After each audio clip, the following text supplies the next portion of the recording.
Maraming residente ang umaasa sa itinatayong Subic Zambales General Hospital, pero sa kabila ng higit 300 milyong pisong pondo, bakit nga ba hindi pa din ito napapakinabangan? Alamin natin ang detalye mula sa umabanteng eksklusibong balita ni BNC reporter Pierre Pastor. Halos 5 taon na pero hindi pa rin matapos-tapos ang Subic Zambales General Hospital sa Barangay Asinan Proper, Zambales. Kapag nagkakasakit o may emergency ang mga residente dito, kailangan pang tumakbo sa Olongapo City o di kaya ay sa San Marcelino. Emergency na, ang hirap ng sasakyan. Kailangan talaga may sarili kang service. Katulad nung nakaraan, yung apo ko nung nakaraang buwan, sumakit yung tiyan, tapos nagsusuka siya. Ayun nga, meron kaming tricycle na tinakbo namin ng ng Olongapo.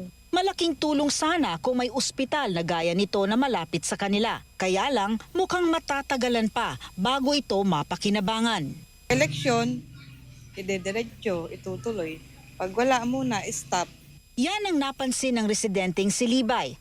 Umani din ng batiko sa social media ang construction ng ospital na ito. Nagkaroon kasi ng spekulasyon na may korupsyong nagaganap.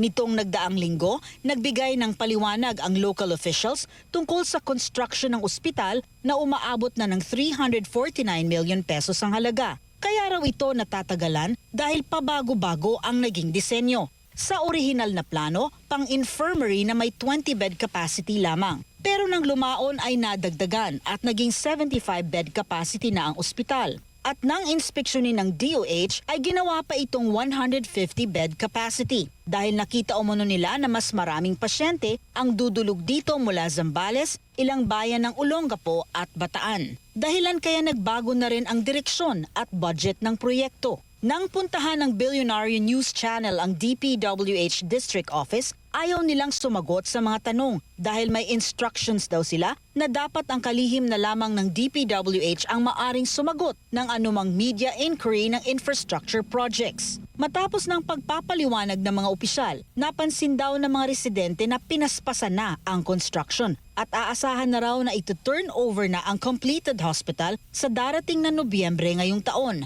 Pero ang operational budget, medical equipment, furnishings at mga tauhan ay pupunan ng national government. Para makakuha ng karagdagang linaw sa issue, sinubukang kunan ng pahayag ang DOH pero hindi daw available ang tagapagsalita na si ASEC Albert Domingo.